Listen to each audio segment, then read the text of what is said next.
créer la distance, c'est aussi dire, dans cette distance-là, je me mets en recul et je regarde mon partenaire et je prends le temps de connecter avec comment je me puis sens. je le mets dans une position d'un être sexuel. Là. Oui, et moi, je me positionne comme ça aussi. Je me...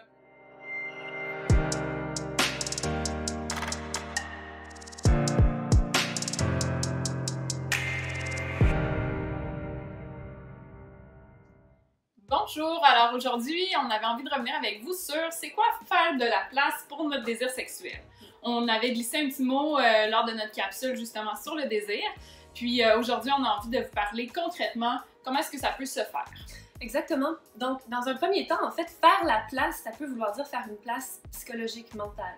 Donc, parfois, on va avoir, on va dire, des rêveries éveillées. On va peut-être réfléchir au prochain voyage qu'on aimerait faire ou peut-être comment on va organiser nos vacances. Donc, on va prendre le temps à ce moment-là de réfléchir, d'imaginer, de se voir, d'avoir du plaisir dans un certain contexte. Par contre, au niveau de la sexualité, j'ai l'impression qu'il y a certaines personnes qui vont avoir peut-être des idées, mais qui vont pas vraiment les investir, qui vont pas s'y arrêter, qui vont pas être peut-être même à l'aise à simplement aller un peu plus loin dans leur fantasmatique. Donc, faire de la place, ça peut premièrement vouloir dire se donner quelques minutes de temps en temps pour aller au bout de ces scénarios-là.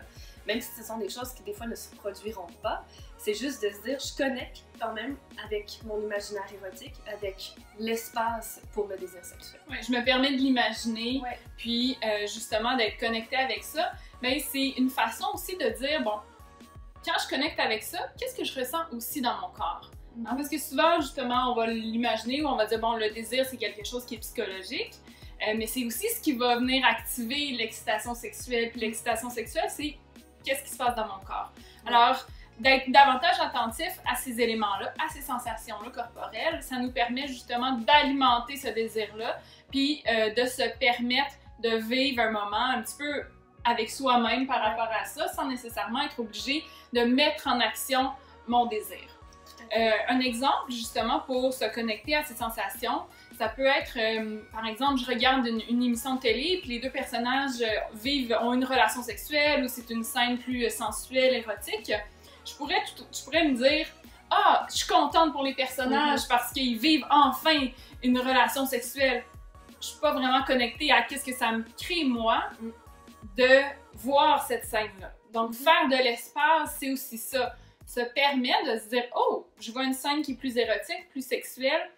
Qu'est-ce que ça génère chez moi? Autant est-ce que ça m'amène des fantasmes éveillés, comme le disait Valérie, ou qu'est-ce que ça crée dans mon corps? Est-ce que ça m'amène des papillons? Est-ce que ça m'amène une sensation de chaleur? Est-ce que ça m'amène le cœur qui bat plus vite, la respiration qui augmente, une sensation au niveau des organes génitaux? Qu'est-ce qui se passe dans mon corps?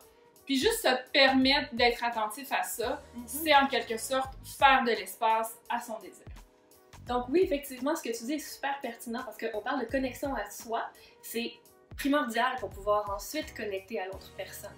Donc si je suis consciente de mon ressenti, je vais être beaucoup plus apte à ressentir ce désir-là quand l'autre est en distance, comme on en avait parlé lors de la capsule sur le désir sexuel. Donc on parle de distance, mais dans cette distance-là, est-ce que je prends le temps? Est-ce que je me donne ce moment-là pour observer mon partenaire ou ma partenaire et puis l'investir érotiquement? Parce que dans le fond, il y a certains contextes, on pourrait dire lorsque, par exemple, il est en train d'effectuer une tâche ou parce que, dans le fond, il y a eu quelque chose de super bien au travail, de prendre cette distance-là et de dire qu'est-ce que je ressens, qu'est-ce que je pense par rapport à mon partenaire. Tu sais, des fois, on prend les choses pour acquis, on prend pas vraiment le temps d'observer, on va vivre notre vie à 100 000 à l'heure, puis les choses vont juste être. Mais prendre cet espace-là pour dire je le trouve beau, je la trouve belle quand il est dans cette tâche-là où je suis fière, j'admire ce qu'il a fait ou ce qu'elle a fait. Ben, peut-être que si on est déjà à la base connecté à son ressenti, comme tu en parlais, on va pouvoir davantage avoir les sensations relatives au désir sexuel ou au désir comme tel. Oui, en fait, l'admiration est quelque chose de très, très important au sein du couple. Puis on n'est pas obligé d'attendre que l'autre vive un événement important pour justement nourrir cette admiration-là. Ça peut se faire à partir d'éléments du quotidien, mais pour ça, encore une fois, hein, c'est toujours ça, c'est de revenir à est-ce que je suis capable de me connecter à ce que ça me fait vivre pour ensuite pouvoir projeter ça puis nourrir ça au sein de la relation. Oui. On parle d'éléments du quotidien. Donc un autre petit élément qui peut être pertinent, c'est ce que j'appelle des bulles de couple. Ouais. Hein, des fois, là, que ça soit avec ou sans enfants, mais je le remarque beaucoup justement chez les couples qui ont des enfants, donc les parents, où est-ce que le tourbillon du quotidien est assez intense, la routine est là, puis on arrive, puis on se dit hey, on est vraiment une bonne équipe, puis là on se tape dans la main, puis go! Mais on est une bonne équipe. Fait que l'aspect couple perd un petit peu à ce moment-là sa place. Ouais. Donc les bulles de couple, c'est en fait de dire, ben on essaie chacun de prendre le temps d'aller vers l'autre, de se dire, ben ça, c'est un moment de couple à travers notre vie du quotidien de parents. Ouais. Ça peut passer par prendre le temps de vraiment aller dire bonjour à l'autre quand il arrive de travailler, de lui montrer à quel point on est content de s'embrasser ou de se donner un câlin pour de vrai, pas juste un petit bec sur le front à travers les enfants, là, puis go, go, go, mais de prendre ce temps-là. Ça peut être aussi un autre moment, les enfants jouent à côté dans le salon, peu importe, puis de se dire, ben, on va prendre un 5 minutes pour parler notre journée. Comment ça a été pour toi aujourd'hui? Qu'est-ce qui s'est passé? Tout ça. Donc, de s'intéresser à l'autre. Quitte à dire aux enfants, là, c'est un petit 2 minutes pour papa, pour maman, c'est un petit 2 minutes de couple. Puis de nommer à nos enfants, ben en même temps, pour eux, ça leur permet de voir que les parents, ben ils sont aussi des amoureux. Donc, ça leur permet, ça leur donne un modèle positif aussi de ce que c'est un couple. Oui, je suis vraiment d'accord avec ça. Puis d'ailleurs, si le temps vous le permet, en fait, ce serait même idéal de le prendre, ce temps-là, parce qu'on parle de créer de l'espace, d'aller un peu plus loin sur cet élément de bulle de couple. Moi, dans le fond, des fois, je suggère ce qu'on appelle faire des date nights. Donc, par exemple, une fois par mois, madame organise une sortie au théâtre, au restaurant, au cinéma, peu importe, et le mois suivant, c'est l'autre personne qui le fait. Donc, d'un mois à l'autre, on est responsable, on prend ce temps-là pour investir cette bulle couple-là. Et donc, pouvoir peut-être créer plus d'espace justement pour le désir sexuel au travers tout le tourbillon du reste de notre vie.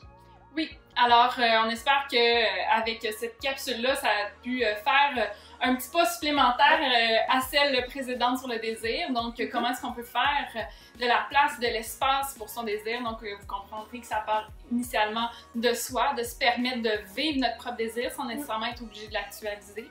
Puis ensuite, à ce moment-là, mais ça va faire une construction également qui va pouvoir m'amener peut-être vers l'autre personne par la suite. Oui, tout à fait. Donc, comme d'habitude, si vous avez aimé notre capsule, vous pouvez faire un pouce en l'air. Si vous n'êtes pas déjà abonné à notre chaîne, vous pouvez le faire en vous abonnant. Et puis, simplement, appuyer aussi sur la petite clochette pour avoir les notifications dès le moment lorsqu'on poste des nouvelles capsules. Et si jamais vous avez des questions ou des sujets que vous auriez aimé qu'on aborde, on est toujours ouverte à les entendre. Vous pouvez nous écrire à deuxsexologues@gmail.com. Merci beaucoup! Bonjour! Aujourd'hui, on va vous parler... Ça marche pas! Noël est parti!